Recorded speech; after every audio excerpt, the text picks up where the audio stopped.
오늘 말씀은 에베소서, 신약성경의 에베소서라고 하는 책인데요. 에베소서 1장 3절에서 14절 말씀입니다.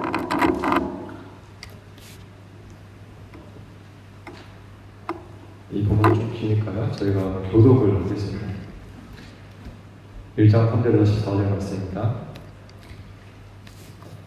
찬송하리로다. 하나님 곧 우리 주 예수 그리스도의 아버지께서 그리스도 안에서 하늘에 속한 모든 신령한 복을 우리에게 주시되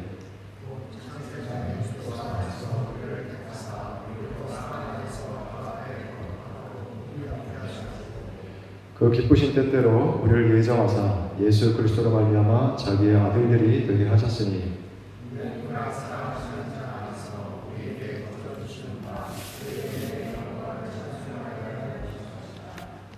우리는 그리스도 안에서 그의 은혜 풍성함을 따라 그의 피로 말미암아 속량 곧 죄 사함을 받았느니라.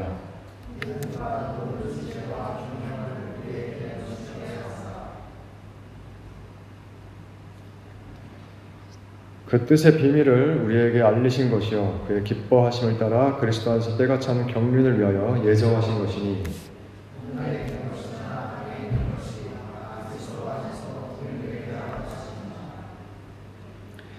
모든 일을 그의 뜻의 결정대로 일하시는 이의 계획을 따라 우리가 예정을 입어 그 안에서 기업이 되었으니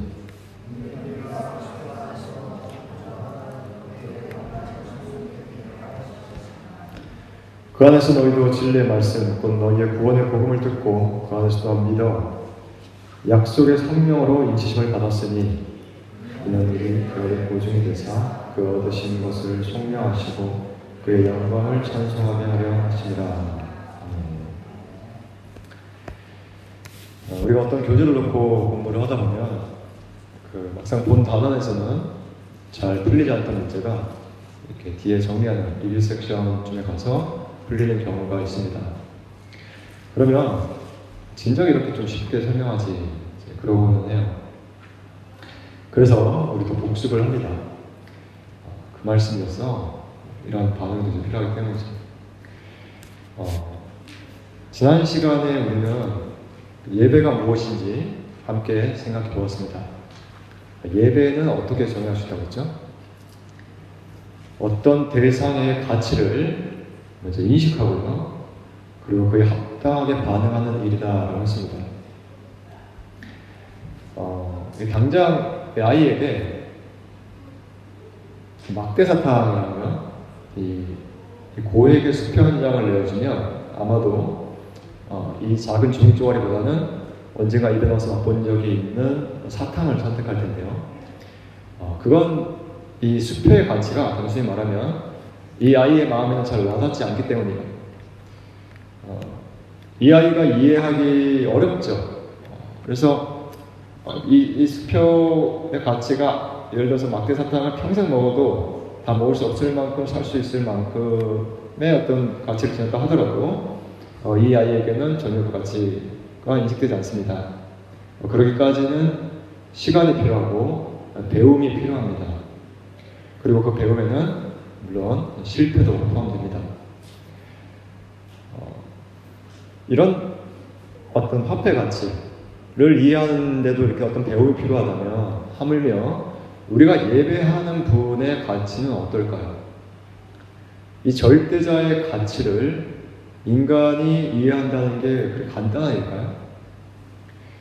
그렇게 생각을 해보면 예배라는 게 그렇게 간단하지가 않아요. 그렇죠? 그냥 주일에 교회 와라, 예배 시간에 떠들지 마라, 이런다고 이런 행위를 독려한다고 되는 일이 아닙니다. 그래서 하나님도 사실은 우리의 일생을 이 일에 투자하세요. 그러니까 우리의 전 생애에 걸쳐서 그분의 가치를 조금씩 알아가게 하십니다. 그래야 예배자가 되기 때문이에요. 이게 하나님의 목적입니다. 우리는 이 사실을 지난 시간에 한 사람의 이야기를 통해서 함께 생각을 해봤죠. 그러니까 이분이 어떤 분인지를 조금씩 이제 알아가다가 마침내 그분 자신을 대망하는 자리까지 이르러서 최고의 신앙 고백으로 영광을 돌리는 이야기.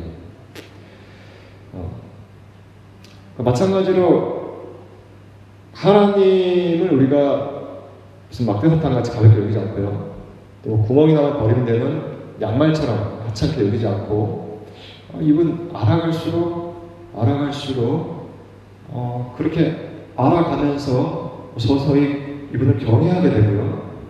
그러면서 그에 합당하게 반응하는 삶을 내가 지금 살고 있다면 그때부터 이 사람의 삶은 하루하루가 예배가 됩니다. 이게 하나님이 우리에게 복종하는 거예요. 그래서 한 주간 우리가 나는 이 중대한 진리를 붙들고 고민하던 철수가 풀리지 않는 문제가 있다면서 이렇게 질문을 합니다. 정말로 하나님이 그 한 사람을 인도하시면서 자신이 누군지를 알아가게 하시고 그래서 결국에는 진정한 예배자로 세우는 일을 목적으로 하신다면 그건 좀 이기적이지 않냐는 거죠. 실제로 제가 예전 청년 시절에 누가 저한테 그런 질문 하더라고요. 왜 하나님께 영광을 돌리라고 해요? 왜 다른 사람에게 영광을 돌리라고 하는 거지? 왜 하나님 영광 받으려고 하는 거야? 왜 하나님은 예배를 받으시려고 하냐? 그건 좀 이기적인 거 아니냐? 그러니까 예배를 받는 분이야 좋겠지만 그게 우리의 행복과는 무슨 상관이지? 라는 질문을 할 수 있는 거죠. 그렇죠? 그러니까 예배와 행복 우리 관점에서는 분명 거리가 있어 보입니다. 그렇죠? 이 문제, 그러니까 사실은 이제 오늘은 지난 시간 연장선인데요. 우리가 처음에 이제 종교와 우상을 함께 묶어서 생각했듯이 오늘은 예배와 행복을 함께 묶어서 생각해 보겠습니다. 이렇게 제기한 이 철수의 물음에 대한 이제 영희의 처마 혹은 솔루션이 뭐냐면 바로 오늘 본문이에요. 이 본문, 이 한 문장이면 이 문제가 해결될 수 있다고 보는 거죠. 철수가 제기한 문제가 이제 뭐라고 했죠? 하나님이 우리 인생의 목적으로 삼으신 예배와 우리가 우리 인생의 목적으로 삼은 행복이 도대체 무슨 상관이냐는 겁니다. 그래서 이 상관성을 우리가 이제 오늘 좀 생각해 볼 텐데요. 이게 좀 어려울 수 있습니다. 그래서 하지만 그만큼 중요한 주제니까 한번 집중해서 생각을 해보겠습니다. 흔히 사람이 살아가는 목적은 행복에 있다고 합니다. 그러니까 인간은 행복을 추구해요. 이게 단순한 주장 같지만 그리 단순한 주장이 아닙니다. 그 이유는 그러니까 인생의 목적이 행복 추구에 있다라는 사실 때문이 아니고요. 이거는 조금만 이제 솔직하면 인정할 수밖에 없는 전제예요. 뭐 때문에 어렵냐면은 도대체 그렇게 인생의 목적을 행복을 할 때 그 행복이 뭐냐라는 거죠. 인간이 추구하고자 하는 행복이 도대체 무엇이냐라는 문제가 남기 때문입니다. 그래서 인류 역사상 가장 아마 탁월한 지성 중에 아마 한 명이죠. 그 아리스토텔레스라고 하는 고대 철학자가 살아가거든요. 절친 윤리학에서 그 사람이 살아가는 목적은 행복에 있다라는 건 이제 못 받고 나서요. 그럼 도대체 그 행복이 뭐냐라고 하는 문제를 이제 집요하게 천착한 사람이에요.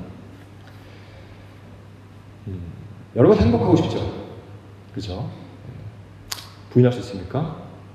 행복하고 싶잖아요. 돈을 왜 벌려고 하죠? 행복하기 위해서죠. 왜 건강하려고 하죠? 행복하기 위해서죠. 왜 좋은 명예, 높은 지위를 갖고 싶었죠?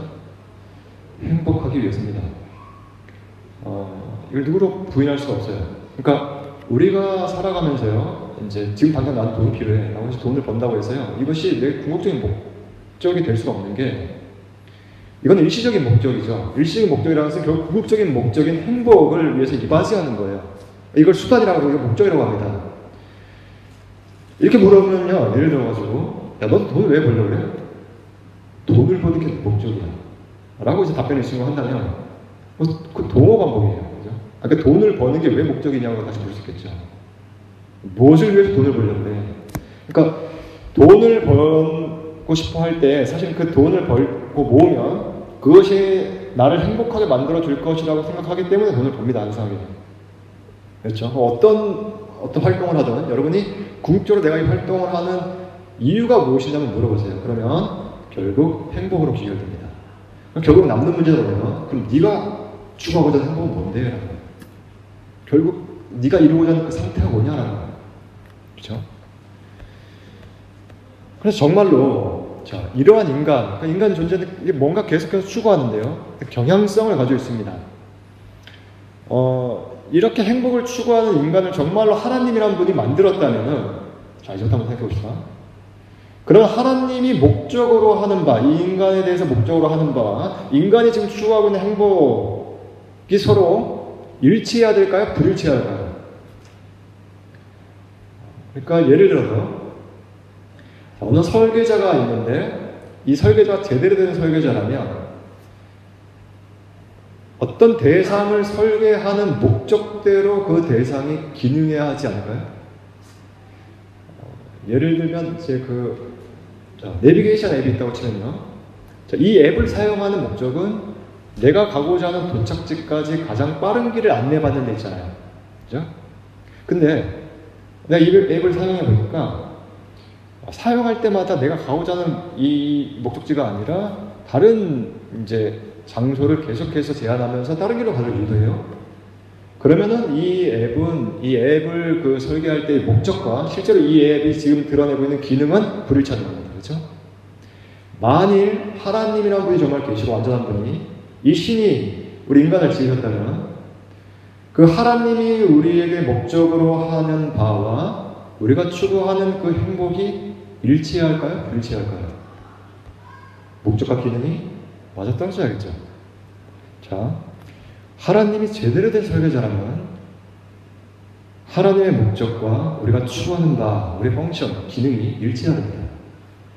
이 사실을 염두에 두고요. 오늘 본문으로 돌아가 보겠습니다.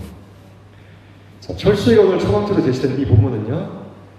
오늘 이제 좀 본문을 이렇게 계속 여러분 눈을 떼지 마시고요. 한번 본문을 이제 살펴보면서 말씀을 좀 나눌 텐데요. 한 200여 개의 단어로 구성된 한 문장입니다. 놀랍죠, 그죠? 지금 우리가 길게 주고받으면서 읽은 이 본문이요, 한 문장이에요. 그래서 아마 성경 전체에서 가장 압축된 형태로 가장 깊이 있는 일상적 진술을 담고 있는 찬양이 본문일 겁니다. 그래서 이 본문만 가지고도 한 개념 한 개념 살펴가다 보면 아마 1년을 설교해도 부족할 거예요. 하지만 우리의 목표는 압축적으로 서술된 이 본문을 이렇게 미시적으로 분석하는 작업이 아니죠. 이는 우리 시리즈, 이 설교 시리즈 취지에도 맞지 않고요. 철수가 과부하 걸려가지고 이런 식으로 할 거면 앞으로 안 하겠다 할 수 있기 때문에 우리는 마치 하나의 악장, 교향곡의 한 악장과 같이 한 번에 연주해야지만 그 의미가 드러나는 그러한 이제 한 단락으로 우리가 이렇게 살펴보려고 합니다. 이제 막 그 편지를 받아온 이 수신자 같은 심정으로 여러분 편지를 여러 번 받으면 한 단어 읽고 고이 모셨다가 사람이 나왔다가 또 나중에 꺼내서 한 단어 읽고 그러니까 한 번에 쭉 읽어 나가죠, 그죠? 네. 그렇게 마치 새가 하늘 날아가면서 산맥을 내려다보듯이 bird view라고 하죠. 이 본문의 어떤 형태를 거시적으로 이해할 수 있는, 살펴볼 수 있도록 가이드를 해드리겠습니다. 이 본문은 세 부분으로 나눠질 수 있습니다. 3절에서 6절, 7절에서 12절, 그리고 13절에서 14절입니다. 이 구문은 기독교에서 말하는 삼위 하나님, 성부, 성자, 성령 하나님의 사역을 기준으로 합니다. 여러분 삼위일체라고 들어보셨죠? 삼위일체. 그러니까 하나님은 삼위, 즉 성부, 성자, 성령 하나님이시면서 동시에 일체, 즉 한 분 하나님으로 존재하신다라는 교리입니다. 지금도 기억이 생생한데요. 어느 해질녘 이제 무렵에 제가 그 학교 교정에 앉아서 감상에 빠져드는데 한 동기 녀석이 다가오더니 불쑥 기독교에서 말하는 삼위일체 좀 설명해봐 라고 해서 저를 적잖이 다오게 한 일이 있었습니다. 이 친구는 그 당시에 그 대순진리회라고 하는 그 사이비 종교에 빠져 있었는데요. 나중에 제가 손을 들으니 대학원에 갈 때도 종교학을 선택했다고 하더라고요. 아무튼 기독교인이 아니더라도 들어보았을 삼위일체, 하지만 기독교인이더라도 대답하기 어려운 삼위일체입니다. 간단히 이제 우리가 이 시간에 필요한 팁만 제가 드리자면, 그러니까 성경이 지금 증언하는, 성경이 드러내고 있는 하나님은 삼위일체 하나님이다 보니까 우리가 성경을 읽으면서 하나님의 존재와 사역, 이렇게 나눠지네요. 하나님의 존재라고 하면 하나님은 어떤 분이신지, 하나님의 사역이라는 것은 하나님이 어떤 일을 하시는지에 관한 진술을 여러분이 만날 때 이를 삼위일체의 관점에서 읽어내야 할 필요가 있습니다. 예를 들면요, 하나님이 말씀으로 세상을 지으셨다라는 내용을 담고 있는 진술이 있다면 이를 일체적 관점에서 읽게 되면요, 그냥 하나님이, 한 분 하나님이 세상을 창조하셨다라는 내용을 우리가 얻게 되죠. 그런데 이를 동시에 삼위적 관점에서 읽게 되면요, 여기서 하나님이는 성부고요, 말씀으로는 성자, 지으셨다는 성령을 가리키는 표현이 됩니다. 왜냐하면 언제나 일의 시작은 성부, 일의 수단은 성자, 일의 적용은 성령이 맡으시기 때문입니다. 자, 그렇다면 오늘 본문으로 돌아와서 보면은 우리가 읽은 이 전체 본문은 하나님의 어떤 사역을 말할까요? 창조 사역일까요? 뭔가를 만들어내는 창세기에 있는 그 본문처럼 그런 내용을 담고 있는 본문은 아니죠, 그죠?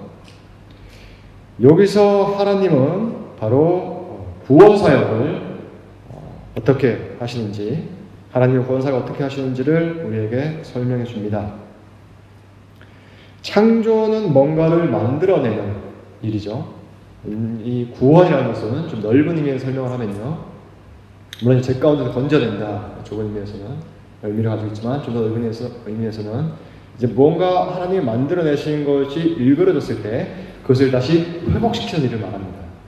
그렇죠? 그래서 포밍해요. 폼을 부여하는데요, 이것이 deformed 됩니다.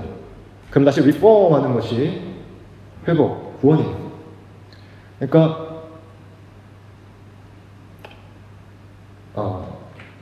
하나님의 창조 목적이 실현되도록 우리의 존재를 회복시키는 일이 구원입니다. 자, 그렇다면 하나님이 말씀으로 세상을 창조하셨다라고 하는 한 문장처럼 하나님이 말씀으로 세상을 구원하신다라고 하는 한 문장 정도로 사실은 읽을 수 있어요, 본문을. 간단하게. 그게 이제 일차적 관점에서 보면 그렇죠. 자, 그런데 동시에 삼위적 관점에서 보면 성부, 성자, 성령께서 바로 그 하나의 구원 사역을 각각 어떻게 이루어 가시는지를 설명하는 내용입니다. 그래서 먼저 우리가 3절을 한번 보면요, 이렇게 찬양이 터져나와요. 찬송하리로다 하나님 곧 우리 주 예수 그리스도의 아버지께서. 자, 이 아버지가 누구죠? 성부 하나님이죠. 그리스도 안에서 성자 하나님입니다. 하늘에 속한 모든 신령한 복을, 이렇게 되겠네요. 여기서 신령한이라고 번역되어 있는 표현은 성령 하나님을 가리킵니다. 그러니까 바로 그 성령께서 전달하는 복을 우리에게 주셨다는 거죠. 그러니까 오늘 본문은 성부 하나님이 성자 하나님 안에서 성령 하나님을 통해 우리에게 복을 주셨다라고 하는 선언으로 시작해요. 여기서 찬양을 쏟아내는 사람이요, 일부러 동일한 어근, 그러니까 동일한 뿌리를 가지고 있는 단어를 반복해서 사용합니다. 제가 한번 소개해 드릴 테니까 한번 들어보세요. 우리말 성경은 이 어감을 전달하지를 못해요. 어쩔 수 없습니다. 번역어기 때문에.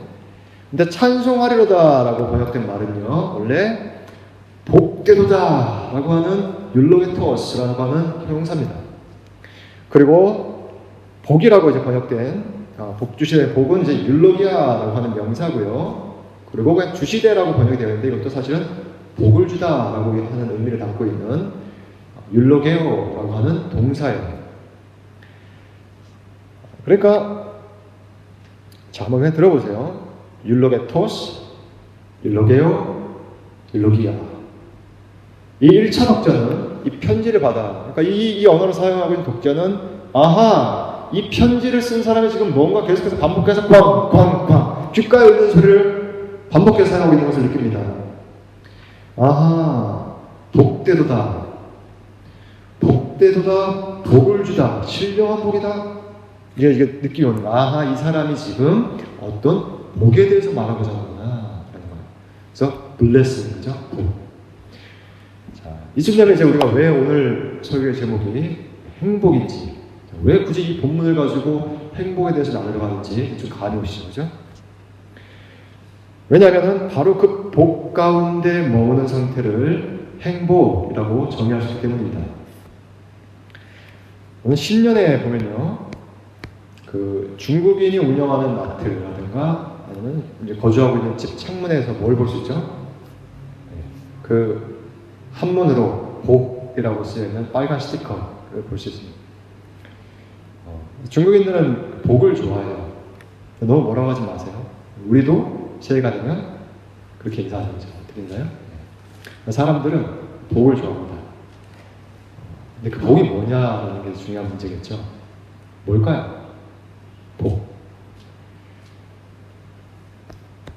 14절까지 오늘 이 본문이요. 이어진 이 전체 내용은 바로 그 율로기아, 하나님이 우리에게 주시고자 하는 복이 정말 무엇인지에 대한 설명입니다.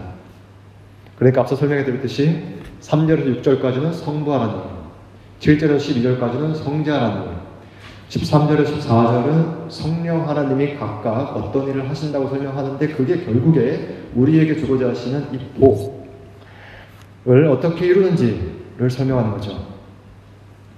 그래서 먼저 성부 하나님의 사역을 살펴보도록 하겠습니다. 하나님의 사역을 삼위적 관점에서 보면 어떻다고 했죠? 일의 시작은 누가 한다고요? 성부 하나님 맞습니다. 자, 그러면 구원이라고 하는 사역에 있어서의 일의 시작은 뭘까요? 본문을 보니까 무언가 하니 선택이에요. 구원은 나로부터 시작될 일이 아닙니다. 그로부터 시작됩니다. 다시 말하면 성부 하나님이 창세 전에 세상을 지으시기 전에 우리 각 사람을 선택하신 일이 구원의 시작이에요. 즉 하나님은 세상을 지으시기 전에 어떤 일을 하셨습니다. 즉 예수 그리스도 안에서 우리를 선택하는 일을 하신 거예요. 그러니까 하나님이 선택하셨고요. 우리는 선택되었습니다. 여러분 이 사실을 깊이 생각하는 게 매우 중요해요.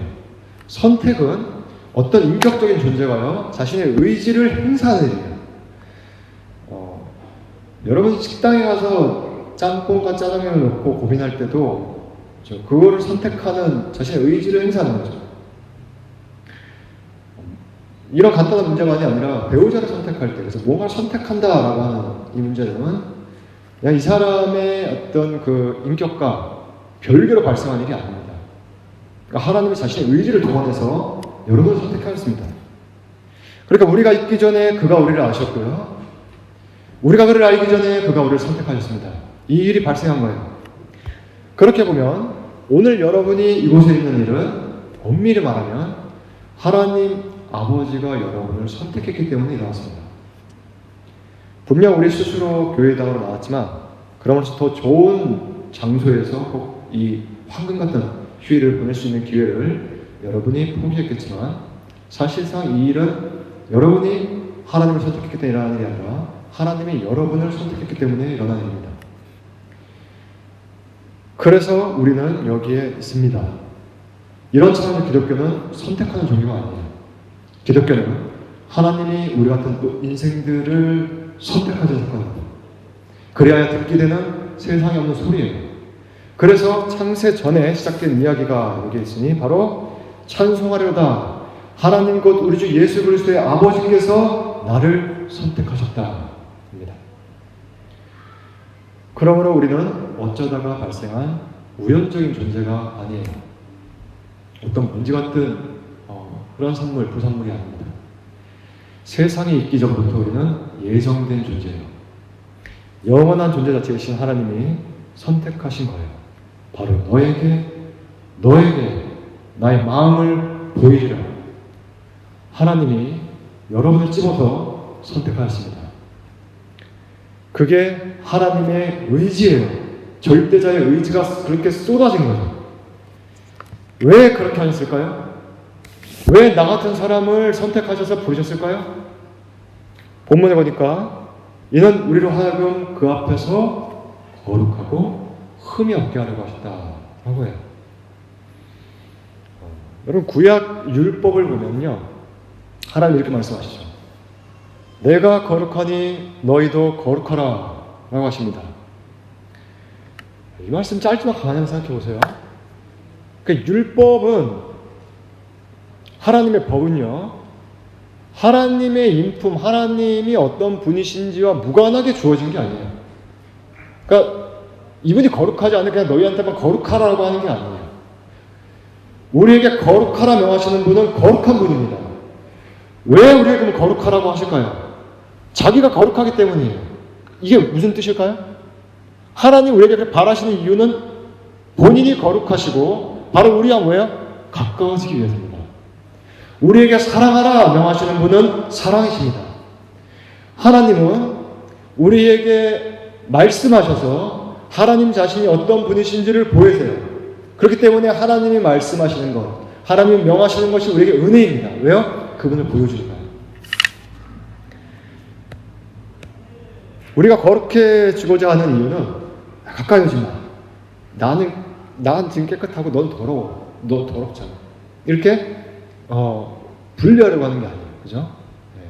그러니까 우리의 신앙은 세상에서 분리되는 게 아니다. 그죠? 구별되는 거죠. 함께 있으면서. 우리가 거룩해져야 하는 궁극적인 이유는 결국 그래야만 거룩하신 분과 함께 하시기 때문이에요. 가까워질 수 있기 때문입니다. 그래야만 그분과의 관계가 회복되기 때문이에요. 자, 그래서 그 궁극적인 목적을 6절에서 이렇게 밝힙니다. 그처럼 거룩한 자녀가 되게 하려는 목적이 뭐냐?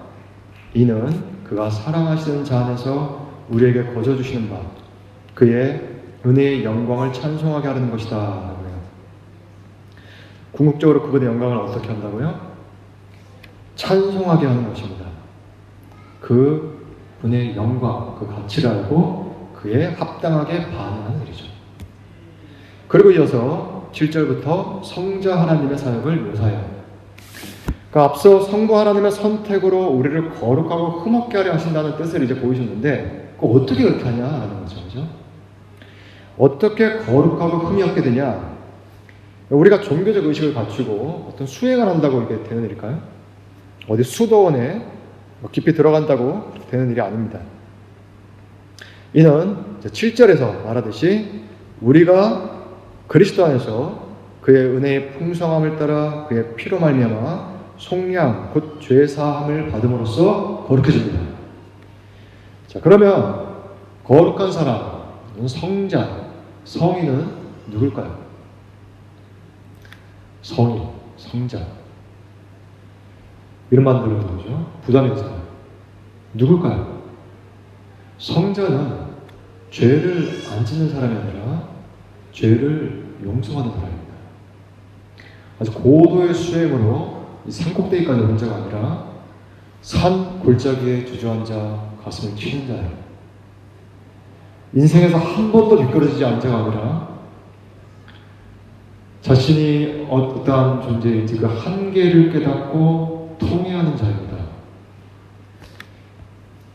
다시 말해 자신을 집어삼키려는 죄악이 얼마나 무서운지를 깨닫고 주여 긍휼히 여겨 주옵소서 나는 죄인으로서이다 라며 그 거룩하신 분 앞에 항복하는 자, 그 사람이 성자입니다. 그래서 우리 그리스도인을 보통 뭐라고 그러죠? 아무개 성도님 그러죠. 성도, 거룩한 분. 우리는 그 이름을 가졌어요. 이 성도는 스스로 거룩을 쟁취한 사람을 말하는 게 아닙니다. 오히려 그 그 거룩을 이루지 못해서 아프다며 고통할 때 바로 우리 가운데 그 거룩을 이루러 오신 분의 옷자락이라도 잡는 분, 그리고 그분과 시선을 그렇게 맞춘 자들, 그들이 성도입니다. 그렇게 우리의 존재를 시커멓게 물들인 더러운 죄를 손수 깨끗하게 씻어주시는 그 은혜를 경험한 자들을 말해요. 이게 바로 그의 피로 말미암아 속량, 곧 죄의 사함을 받았다. 이 속량 혹은 구속은 너무 중요한 개념이라서요. 제가 나중에 꼭 살펴보겠지만 간단히 설명을 드리면 값을 치르고요. 노예를 해방시키는 일을 말해요. 이 개념을 가장 잘 예시하는 구약의 역사가 출애굽이죠. 출애굽라는 것은 애굽, 예전 고대 이집트에서 빠져나온 일을 말하는데요. 당시 파라오, 이 바로의 정권 아래서 노예로 종살이하던 그 이스라엘 민족이 해방된 사건을 말합니다. 이스라엘 민족은 우리가 지난 시간에 들었던 그 아브라함이라고 하는 사람의 후손이죠. 그러니까 정말 하나님은 이 아브라함에게 약속하신 대로요, 큰 민족을 이뤘습니다. 그런데 이 민족이 나중에 애굽에 내려가서 이제 노예 생활을 하게 돼요. 그런데 하나님은 자신을 예배하라고 이 백성을 세웠는데 이제 그렇게 노예로 고통받고 있으니까 찾아가십니다. 그때 뭐라고 하냐면 성경은 하나님이 아브라함에게 하신 약속을 기억하셨다. 그러면서 이 백성을 빼내십니다. 모세라고 하는 지도자를 세워서요. 그게 이제 출애굽 이야기인데요. 이때 흥미로운 장면이 나와요. 이 애굽 전역에만 재앙을 내리셔서 야 너희는 빨리 빠져나라 이렇게 하면 될 텐데 그렇게 하지 않으시고 뭔가 번거로운 규례를 주십니다. 그게 뭐냐면 흠없고 1년 된 어린 양을 잡아라 그래요. 잡으라고 하는 성경의 표현이 잡는 게 아니고요. 죽이라는 거예요. 죽이. 그러니까 흠없고 1년 된 어린 양을 죽여서 문설주와 임방에 피를 바르라 합니다. 그렇게 어린 양이 죽어요. 그리고 빠져나옵니다. 그렇죠? 넘어가죠. 하나님의 심판이. 그러니까 안 죽은 게 아니에요. 이쪽은 그들이 심판을 받았고요. 이쪽은 다른 누가 대신 심판 받습니다. 지난 시간에도 누가 대신 죽었죠? 모리아산 오를 때 어린 양이, 하나님이 준비하신 어린 양이 대신 죽었습니다. 근데 여기서도 어린 양이 죽어요. 이거 뭐라고 했죠? 뭔가 앞으로 되어서 우리를 미리 내비치는 기법, 독성입니다. 하나님은 대가예요. 이게 지어낸 이야기가 아니라 역사인데 역사를 통해서 자신의 이야기를 써가십니다. 그런데 여기서는요, 좀 더 구체적으로 그때는 그 어린 양이 어떤 양인지 잘 밝혀지지 않아요. 그냥 숯불에 걸려있다. 여기는 흠없는 양, 그리고 그 피를 문설주와 임방에 바르라고 합니다. 그렇게 하나님은 처음부터 자신이 계획하신 이 구원 서사의 절정을 향해서 바로 그 클라이맥스를 향해서 이 역사를 이끌어가고 계시던 거예요. 그래서 본문으로 돌아오면 자, 속량이라는 뭐라고요? 값을 치르고 우리를 노예 상태에서 해방시켰다라는 거죠. 그럼 우리는 어디에서 노예가 되어 있을까요? 애굽입니까? 바로의 정권인가요? 자, 이 에베소서라는 편지와 아주 많이 닮은 골로새서라고 하는 편지를 함께 보겠습니다. 이 에베소서 다음 성경인데요. 여기를 잠깐 잡아 놓으시고요. 골로새서 1장을 가서 보면 13절, 14절에서요. 이렇게 말씀합니다. 골로새서 1장 13절, 14절을 제가 읽어드리겠습니다. 그가 우리를 흑암의 권세에서 건져내사 그의 사랑의 아들의 나라로 옮기셨으니 그 아들 안에서 우리가 속량 곧 죄사함을 얻었다. 오늘 본문과 비슷하죠. 속량 곧 죄사함을 얻었다. 그렇습니다. 우리를 어디에서 건져내어 해방시켰는가? 바로 흑암의 권세입니다. 그 흑암의 권세에서 빼내어서 사랑의 아들의 나라로 옮기셨다. 하나님이 사랑하신 아들 누구죠? 성자 예수 그리스도죠. 그래서 이어지는 말씀, 그 아들 안에서 우리가 속량과 죄사함을 얻었다라고 해요. 다시 말해서 이분 안에서 우리가 속량, 곧 죄사함을 받음으로써 하나님의 거룩한 백성이 된다는 겁니다. 그러고 나서 이어지는 구절이 뭐냐 하니 그는 보이지 아니하는 하나님의 형상이시오 말해요. 자, 이미 형상 개념에 대해서 이제 들었죠. 그러니까 눈에 보이지 않는 하나님의 통치를 대변하는 왕 같은 존재인데 그분의 통치를 비로소 드러내는 형상이 누구냐라고 하니까 바로 예수 그리스도라고 합니다. 그렇죠? 그러니까 이제 퍼즐이 하나씩 이제 맞춰져 가는 거죠. 그래서 그 아들의 나라로 옮겼다는 말은 우리가 하나님의 백성으로서 그 아들의 통치 가운데로 들어갔다는 거예요. 그렇게 보면 지금 이제 우리가 교회당 문을 열고 들어와서 앉아있는 이 일은 단순히 그냥 우리가 이 자리에서 시간을 보내는 일이 아니고 사실 우리 각자가 그리스도의 통치를 받기 시작했다는 겁니다. 그래서 다시 에베소로 이제 우리 본문으로 돌아오면요. 예수 그리스도를 통해 실현되는 하나님의 나라, 곧 그분의 통치가 온 세상에 미치겠죠. 원래 하나님의 형상으로 지음받은 사람은요, 온 피조 세계를 다스리도록 되어 있어요. 근데 여기 보니까 참 하나님의 형상이 아까 누구라고 했죠? 예수 그리스도라고 했죠. 하나님을 보여주시는 참된 사람으로 오신 분. 그러니까 그분의 통치는 온 세상에 미치는 겁니다. 그래서 오늘 본문을 보면 하늘에 있는 것이나 땅에 있는 것이 다 그리스도 안에서 통일된다 라는 표현을 써요. 세상이 회복되는 거예요. 그러니까 구원이라는 것은 좁은 의미에서 그냥 우리를 건져서 어딘가에 두시는 게 아니고요. 이 세상, 이 피조 세계를 회복시키는 일입니다. 그리고 그 중심에 우리를 속량하신 사건이 일어난 거죠. 그래서 11절에 보니까 이러한 계획을 따라 우리가 그 안에서 기업이 되었다고 해요. 이는 우리가 바로 그리스도에게 할당된 나라가 되도록 예정하셨다는 겁니다. 다시 말하면 그리스도의 피로 말미암아 속량 곧 제사함을 받은 우리가 그분의 통치를 받는 하나님의 친백성이 되었다는 거예요. 그래야 이번에도 그 목적은 잘 보세요. 앞서 성부 하나님의 사역을 마무리하는 단락에서 밝혔듯이요. 그 6절이었죠. 이 12절에서도 이렇게 밝힙니다. 우리가 그리스도 안에서 전부터 바라던 그의 영광의 찬송이 되게 하려 하신다고요. 자, 여기서도 나오죠. 영광에 대한 찬송. 이쯤에서 철수가 끼어들어요. 중요한 질문을 던집니다. 그런데 다 좋아요. 다 좋은데 이 모든 일이 결국 나하고 이 무슨 상관이냐는 거야. 이 일들이 사실이라고 할 때 이렇게 하더라도 그게 나한테 해당되는지 내가 어떻게 할 수 있냐라는 거야. 자, 그렇죠.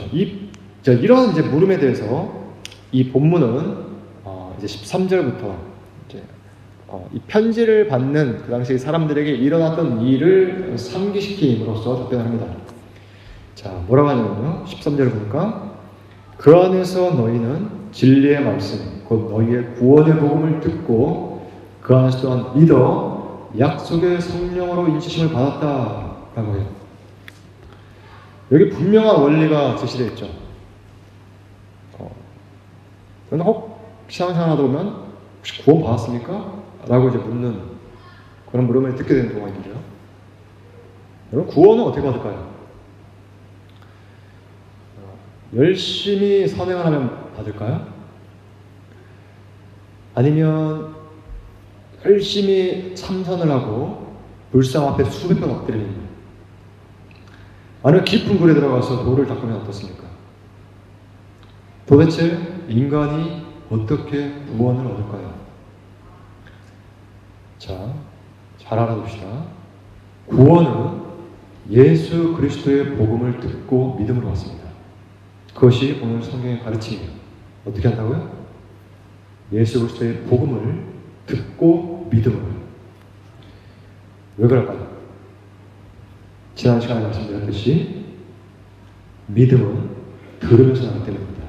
말씀이 들어가야 됩니다. 그래서 새 생명이 시작돼야 됩니다. 이것이 구원이에요. 그렇기 때문에 복음을 듣지 않고 무엇인가를 경험했다, 혹은 복음을 듣지 않고 내가 무엇인가를 열심히 했다라고 하는 일로는 성립이 되지 않아요.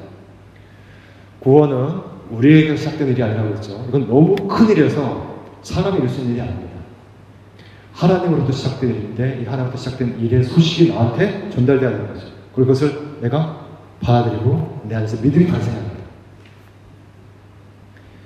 자, 그런데요, 복음이 그만큼 중요하다 하더라도 만일 이 성령 하나님이 계시지 않는다면, 이걸 생각해봐요. 이 성령 하나님이 계시지 않는다면 이 복음, 곧 예수 그리스도가 저 지독한 흑암의, 아까 흑암의 권세라고 했죠. 흑암의 권세, 즉 사망의 이 정권을 무너뜨리고 승리하셨다라고 하는 소식이 나와 무슨 상관이 있을까요? 그건 그냥 2000년 전에 일어난 일이고 그게 지금 이 땅에서 살아가는 나하고는 무슨 상관이냐는 거죠. 그게 역사를 하더라도 그거하고 나하고 어떤 링크, 어떤 이 관계 맺음이 있냐라는 거예요. 그렇죠? 성령이 계시지 않는다면 이 복음은 이것이 아무리 좋은 소식을 담고 있다 하더라도 그것은 나를 위한 소식이 되지 않습니다. 그것이 아무리 객관적 역사라고 해도 오늘 나에게는 와닿을 수 없는 뉴스가 되고 말아요. 여러분들 2000년 전에 일어난 일, 2000년까지 갈 필요 없이 2년 전에 일어난 이 일에 영향을 준, 여러분들 기억하고 살아가는 그런 뉴스가 있나요? 우리는 어제 일어난 일도 그죠.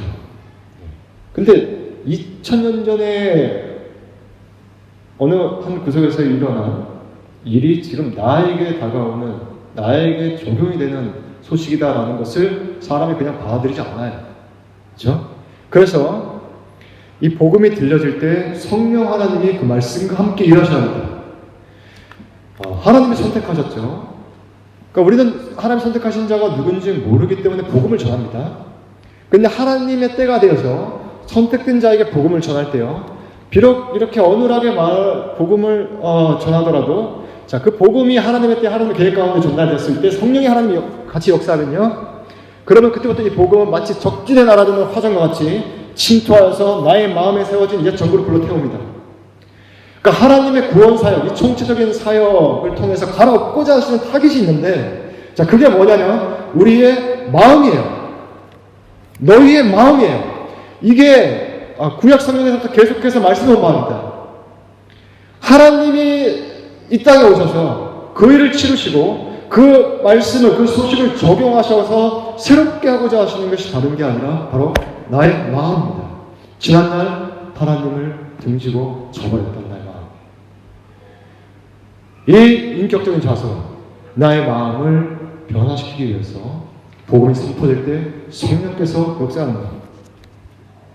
그래서 그 객관적인 그리스도의 역사가 이제는 주관적 확실성을 가지고 나를 위한 소식으로 들려오기 시작하는 거예요. 가슴이 뛰기 시작합니다. 이게 바로 복음을 듣고 믿게 하시는 성령의 인치심이에요.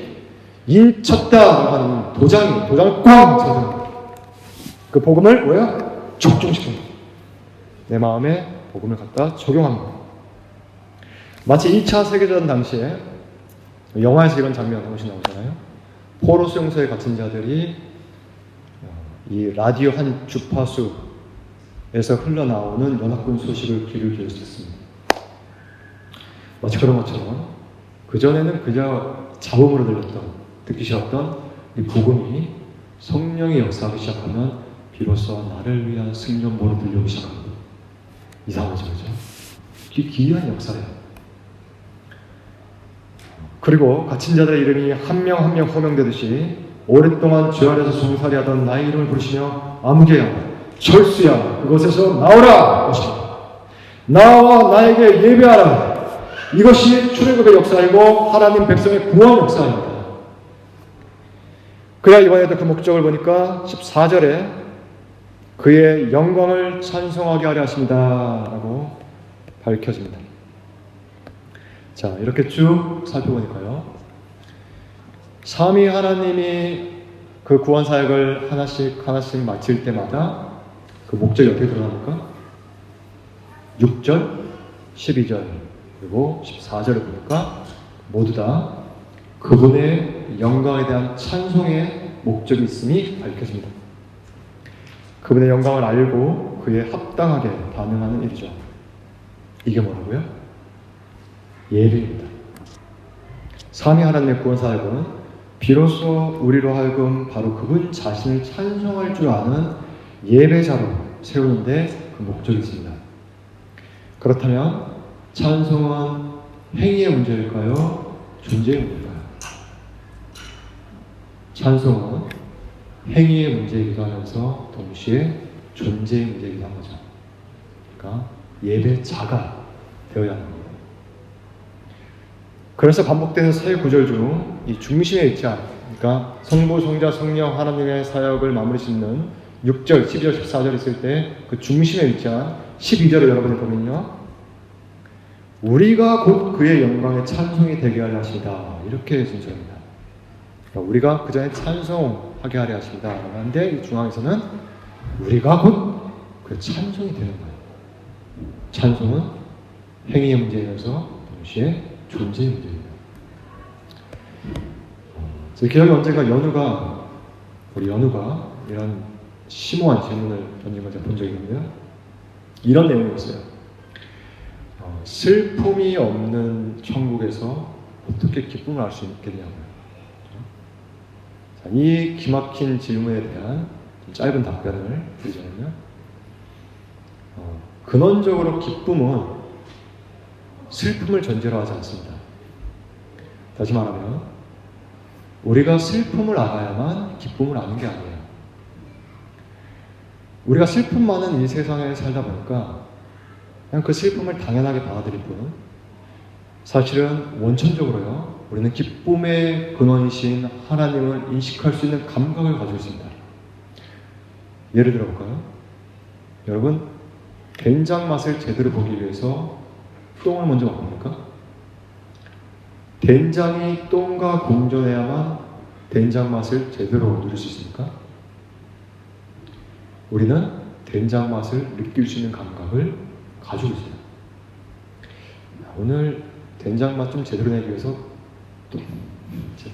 똥을 좀 맛볼까 이렇게 고민하지 않죠. 똥도 없는 세상에서 어떻게 된장 맛을 제대로 알겠어요? 이런 고민하지 않습니다. 여러분이 된장을 싫어한다면 여러분이 좋아하는 여러분 맛있게 느끼는 그 어떤 음식을 떠올려 좋습니다. 그러니까 맛있는 음식을 맛있게 느끼기 위해서 썩어버린 음식을 맛볼 필요는 없습니다.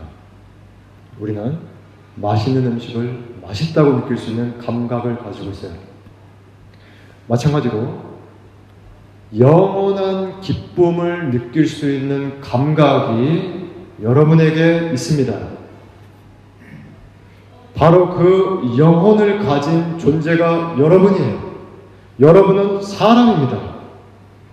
한낱 먼지와 같은, 그저 떠돌아다니는, 있어도 되고 없어도 되는 그러한 부산물이 아니라 여러분은 하나님의 형상으로 지음받은 사람이에요. 그래서 하나님은 여러분 안에 있는 이 기능, 이 감각이 회복되고자, 이 감각이 다시 회복될 수 있도록 일하십니다. 내가 그것을 회복시키겠다고 하세요. 그것을 반드시 고쳐내겠다고 하십니다. 이것이 우리를 만드신 분의 의지예요. 이것이 구원 역사입니다. 그러니까 구원 사역이라는 것은 총체적인 구원 사역의 결정적인 열매가 뭐냐? 바로 그분을 알아보고 그분을 다시금 인식하는 것, 그분을 appreciate 하는 겁니다. 그래서 그분에게 합당한 반응을 하는 거죠. 자, 그렇다면 왜 그분의 영광에 대한 찬송이 우리에게 주어진 복의 결론인지 아시겠습니까?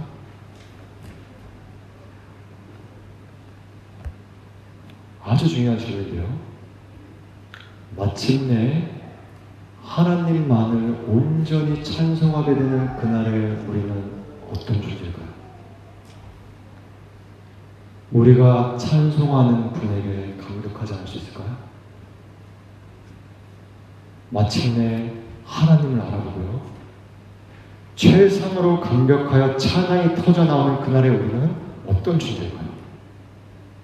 하나님을 알고 그 가치를 알아서 찬송하게 될 때 우리가 느끼는 그 기쁨, 그 행복, 여러분 한번 생각해 보시면 어떻습니까? 그래서 하나님은요, 그날에 하나님의 목적과 우리의 목적이 일치할 것을 아시기 때문에 바로 복되신 하나님이 바로 우리에게 주고자 하시는 그 복이심을 아는 자리까지 우리를 이끌어가고 계신 겁니다. 그렇기 때문에 오늘도 여러분을 포기하지 못하시는 거예요. 왜요? 그래야만, 그때가 이르러야만 우리가 찾고 있는 행복이 무엇인지 드러나기 때문입니다. 바로 그날 우리가 다 같이 모여 함께 찬송합시다. 당신에게 우리가 찾던 그 행복이 있었다고.